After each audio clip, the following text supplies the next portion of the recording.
Bonjour à tous, aujourd'hui on va suivre un tutoriel pour remplacer le bloc écran complet sur un Sony Xperia M5. Pour réaliser ce tutoriel, vous aurez besoin bien sûr de la pièce détachée, des kits d'outils, des options éventuellement, et c'est hyper important du patron des deux montages qui est offert avec votre commande. On va commencer tout de suite par la pièce détachée. C'est un bloc écran complet qui comprend donc le châssis, le contour du téléphone, la vitre, l'écran LCD et tous les boutons latéraux. Donc là vous aurez vraiment un téléphone comme neuf. Vous aurez besoin également du kit d'outils spécialement conçu par Bricophone pour réaliser ce tutoriel. Vous retrouvez en commentaire de la vidéo les liens directs vers les produits et en option les stickers ou la colle pour remettre la vitre arrière. N'oubliez pas que vous bénéficiez de 10% de remise avec le code YouTube. Et enfin, vous aurez gratuitement avec votre commande le patron d'aide au montage où on va vous indiquer les emplacements des vis et des éléments qu'on va démonter pour réaliser cette réparation qui est assez facile. La difficulté notée 3 sur 5. Il faut compter environ 30-45 minutes pour réaliser ce tutoriel. Pour vérifier que vous avez bien un Sony Xperia M5, vous allez dans les réglages à propos du téléphone, numéro de modèle, et vous vérifiez bien que vos numéros de modèle correspondent à ceux qui sont indiqués sur l'écran. A noter que les écrans de M5 et M5 Dual sont identiques, donc ce sont les mêmes références.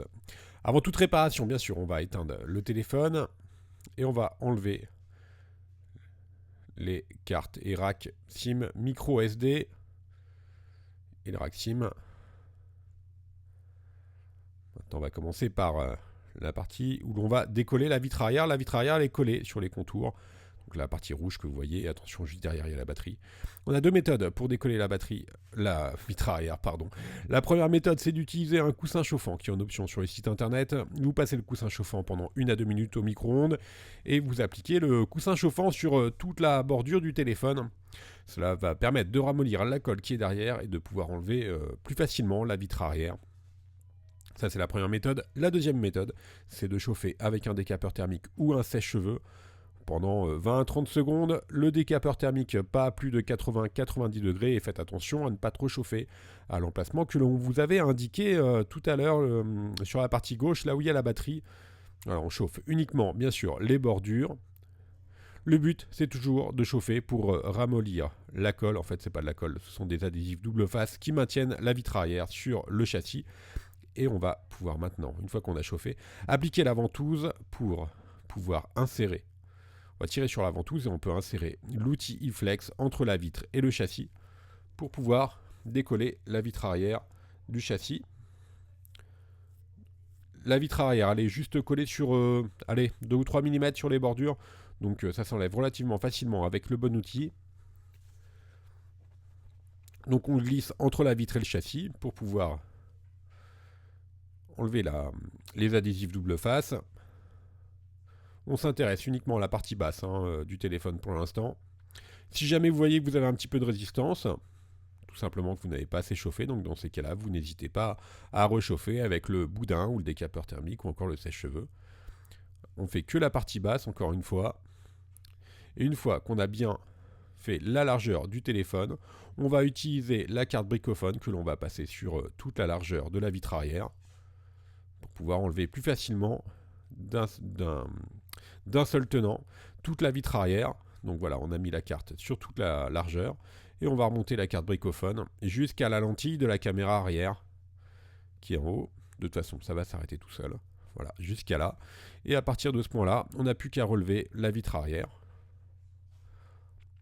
On va revenir en fin de tuto sur le recollage de la vitre arrière pour pouvoir conserver l'étanchéité. Parce que là, vous avez vu, on enlève les joints. Les joints, ils sont inclus avec des stickers. Ils sont sur les stickers arrière. Donc on y reviendra en fin de tuto. On va maintenant retirer la batterie. Alors, les connecteurs de la batterie, ils sont masqués par un petit adhésif couleur argent que l'on va retirer.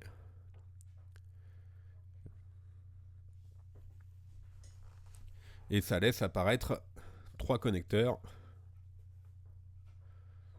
On va commencer par déconnecter la batterie.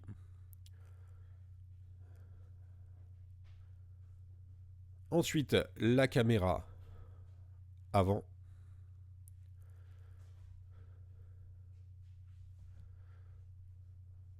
Voilà, ensuite on enlève bien la nappe de la batterie. Pareil pour le connecteur de charge qui est en bas, qui lui également masque la batterie.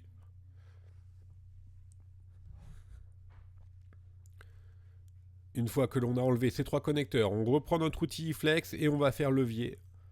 Juste pour créer un petit point d'insertion pour pouvoir passer ensuite le levier en nylon qui lui est beaucoup plus rigide. On va le passer entre la batterie et le châssis pour pouvoir décoller la batterie. La batterie, elle est juste collée avec 2 adhésifs double face qui sont au milieu de la batterie. Vous allez voir tout à l'heure qu'on va le démonter. Donc le but du jeu, c'est de faire levier délicatement pour pouvoir décoller la batterie. Mais elle s'enlève relativement facilement en comparé à certains téléphones. Surtout si vous avez percé votre batterie ou si elle est tordue ou trop abîmée, il ne faut pas la réutiliser, c'est très important. Voilà, là on a pu, en faisant levier, enlever la batterie. Voilà, maintenant on va pouvoir retirer la carte mère, donc on va passer à la 3e étape. Et on va commencer par s'intéresser à la partie basse du téléphone. On utilise un tournevis Torx de taille 5 qui est incluse bien sûr dans le kit d'outils et qui maintiennent le bloc haut-parleur. Une fois qu'on a enlevé les 2 vis Torx, on n'a plus qu'à enlever le bloc haut-parleur avec la pincette. Voilà, il fait toute la partie basse du téléphone. On va le déloger dans son emplacement. Voilà pour le bloc haut-parleur, qui est noté dièse 3 sur le patron d'aide au montage. On va déconnecter le vibreur.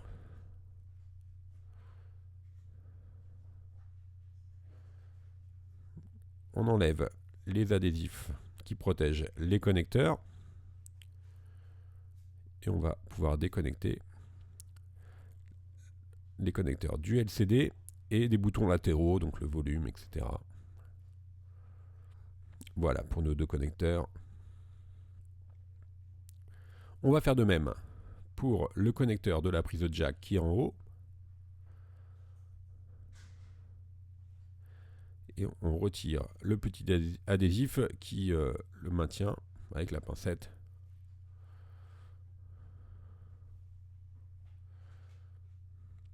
On décolle délicatement la nappe de la caméra arrière. Vous n'avez pas de risque, hein, parce que la nappe elle est vraiment solide, donc il n'y a aucun risque à ce niveau-là. Et ensuite on peut enlever le support de la caméra. Et enfin la caméra arrière.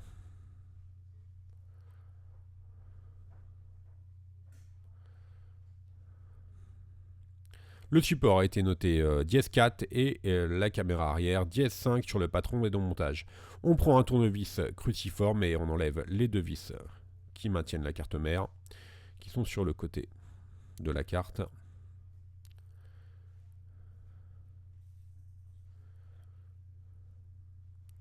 On reprend notre tournevis Torx taille 5 et on enlève les 2 vis Torx qui sont sur le haut.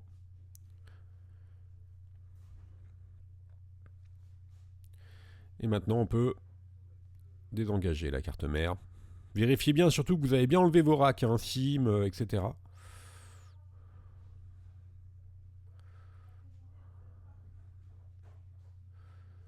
On enlève l'élément dièse s'il vous gêne avec la pincette.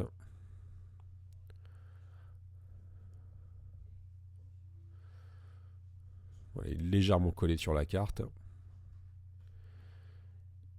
Et on retire la carte mère de la droite vers la gauche. Voilà, vous avez vu, elle est légèrement encastrée, hein, sur la partie haute. Ah, c'est ok, on a enlevé la carte mère qui est notée dièse 7 et le petit cache qui était en haut qui est noté dièse 6. On va récupérer les derniers éléments qu'on va pouvoir repositionner sur notre nouveau châssis. On enlève la caméra avant qui est notée dièse 8.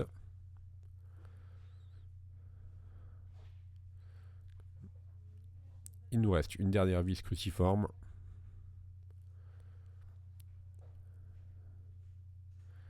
Enfin, on retire le cache dièse 9 qui maintient l'écouteur de l'oreille notamment.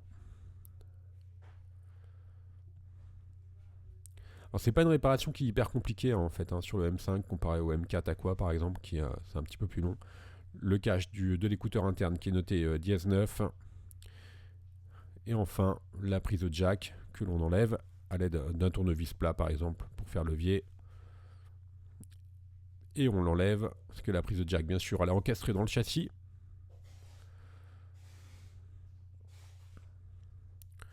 Voilà, on a enlevé la prise de jack qui est notée dièse 10. Il nous reste l'écouteur de l'oreille, donc le haut-parleur, qui lui est noté dièse 11, que l'on va décoller du châssis.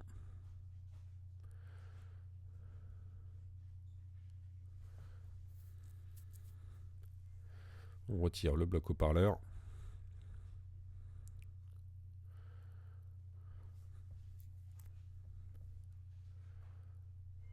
On s'intéresse maintenant à la partie basse. On va décoller le vibreur à l'aide du tournevis plat. Et le vibreur, il est noté dièse 12. Donc tous ces éléments, ils sont collés, mais ils vont recoller sans difficulté. De toute façon, ils sont maintenus également, hein, après avec les autres éléments. Donc ça pose pas de problème particulier. On le retire avec la pincette, le vibreur. Enfin, on va faire de même avec l'élément noté dièse 13, qui supporte en fait la prise de recharge micro USB. Et on fait de même, on enlève le connecteur de charge qui est noté dièse 14.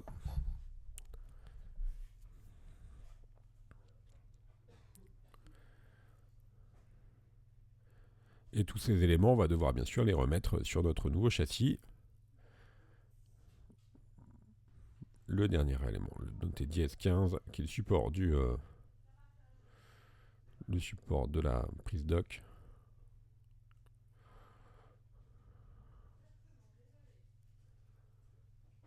Voilà, dièse 14, dièse 13 et dièse 15. Et on passe bien sûr à la partie remontage. Le démontage est terminé. Alors attention, hein, nous c'est un tutoriel avec un bloc écran complet. C'est pas juste la vitre et le LCD que l'on change. Les produits d'origine sont uniquement vendus en bloc complet sur les Sony Xperia. Donc si vous avez juste acheté une vitre avec un LCD, c'est pas un élément d'origine. Donc c'est pas le bon tuto que vous regardez. On fait pas ces produits-là. Donc là, l'avantage, c'est que vraiment, vous repartez avec un téléphone qui est comme neuf, hein, l'aspect extérieur. On repositionne notre sticker argenté.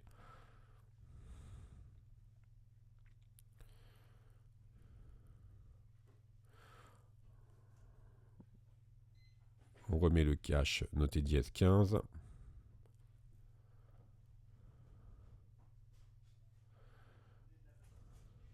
Le connecteur de charge noté dièse 13.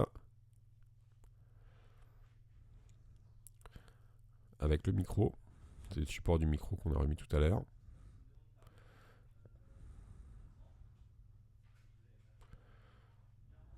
Voilà. Là, le micro, vérifiez bien qu'il soit vraiment bien positionné sur son support d'origine. Et également que la prise de recharge elle soit bien enfoncée correctement. On remet le support du connecteur de charge.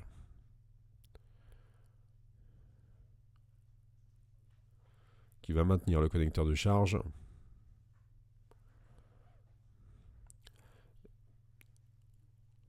La protection de l'adhésif du vibreur qu'on a enlevé tout à l'heure.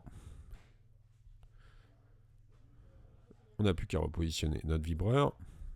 Noté dièse 12.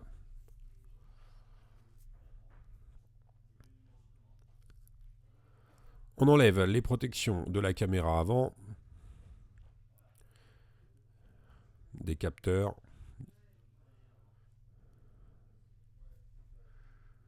On va remettre la prise jack. Donc là, on l'encastre dans son emplacement. La prise de jack était notée dièse 10.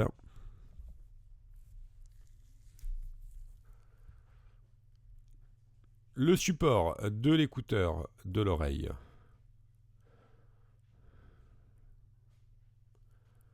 Vous avez vu, il y a un petit picot, hein, donc on ne peut pas se tromper.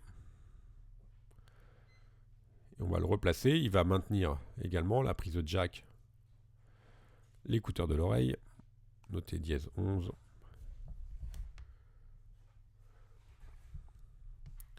On revisse le tout avec une vis cruciforme. La caméra avant, dièse 8. La carte mère, maintenant on peut la replacer. Faites bien attention à bien repasser les connecteurs au-dessus de la carte mère et on va commencer par l'encastrer en commençant par le haut droit, là où il y a la prise de jack.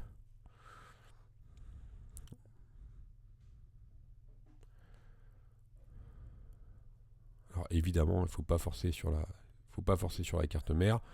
Là, il y avait un connecteur qui était passé en dessous, donc on le repasse par-dessus.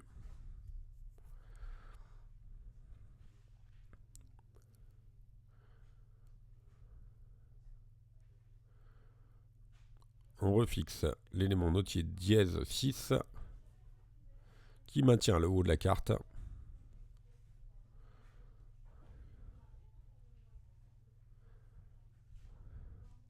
On remet nos deux vis cruciformes qui étaient sur le côté de la carte. Les deux vis Torx qui maintiennent le haut de la carte. Notre caméra arrière qui va recoller. Et le support de la caméra arrière, notez dièse 4, qui vient se fixer sur la caméra pour la reclipser. Donc ça vient s'encastrer sous le châssis. On reconnecte notre vibreur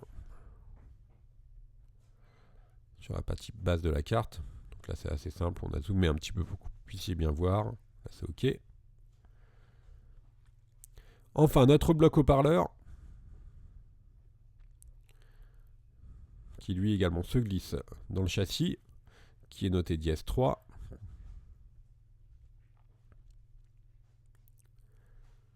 Et enfin, on remet nos deux vis Torx qui maintiennent le bloc haut-parleur. On va refixer les deux connecteurs des boutons latéraux et de l'écran LCD. On va faire de même pour la caméra arrière.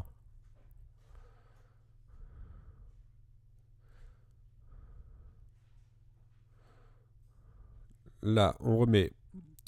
Nous, on a mis un petit peu de double face pour que la batterie puisse se maintenir. Sinon, vous pouvez réutiliser les double face qui étaient sur votre ancien châssis. Les stickers double face qui vont maintenir la batterie. On reconnecte la caméra avant. La batterie. Ensuite, alors attention, si vous avez percé ou endommagé votre batterie, surtout, il ne faut pas la réutiliser, il faudra en commander une nouvelle. Le connecteur de charge. Enfin, la batterie. Enfin, il nous reste un élément à récupérer sur le châssis d'origine qui nous était pas inclus, je ne sais pas pourquoi, sur le bloc écran d'origine. C'est la languette du haut. Donc on va la décoller de notre ancien châssis et la recoller sur le nouveau. Alors c'est assez bizarre qu'ils n'ont pas inclus cet élément-là sur le châssis. Mais bon, ça s'enlève sans trop de difficulté. On chauffe pour ramollir la colle, c'est collé. On va décoller avec un cutter sur notre ancien châssis. Voilà, ça s'enlève très facilement, il n'y a pas de problème. Ensuite, on n'a plus qu'à appliquer un tout petit peu de colle éventuellement pour que ça puisse recoller sans trop de soucis. Nous, on utilise de la B7000. C'est de la colle spécifique. Bon, après, honnêtement, là, il n'y a pas trop de... C'est plastique sur plastique, donc ça pose pas trop de soucis. On peut utiliser n'importe quelle colle. C'est de la colle qui est utilisée notamment en modélisme, et nous qu'on utilise pour la réparation de téléphones. Donc on applique la colle, et on n'a plus qu'à récupérer ensuite l'élément. Alors nous, c'était peut-être spécifique à notre pièce détachée, parce que le M5 il vient tout juste de sortir. Donc peut-être que vous, suivant les versions d'écran qu'on aura, peut-être que cet élément-là, sera déjà présent sur votre bloc écran. Nous, le téléphone venait tout juste de sortir. Deux méthodes pour recoller la vitre arrière. La première méthode, c'est d'utiliser de la colle. D'accord. L'avantage de la colle, c'est que ça va bien maintenir votre vitre arrière. La deuxième méthode, c'est d'utiliser les stickers qui font également office de joint pour remettre sur la vitre arrière. Nous, on a plutôt opté pour les stickers parce que ça permet de garder une bonne étanchéité et c'est les stickers d'origine qui sont utilisés. Donc la colle, l'avantage c'est que c'est plus économique si vous en avez déjà. Les stickers, l'avantage c'est que vous allez vraiment avoir un téléphone qui va être réparé dans les règles de l'art. Et vous allez bien sûr conserver l'étanchéité du téléphone. À savoir que avec la colle, si vous la posez de manière uniforme, vous allez la conserver également.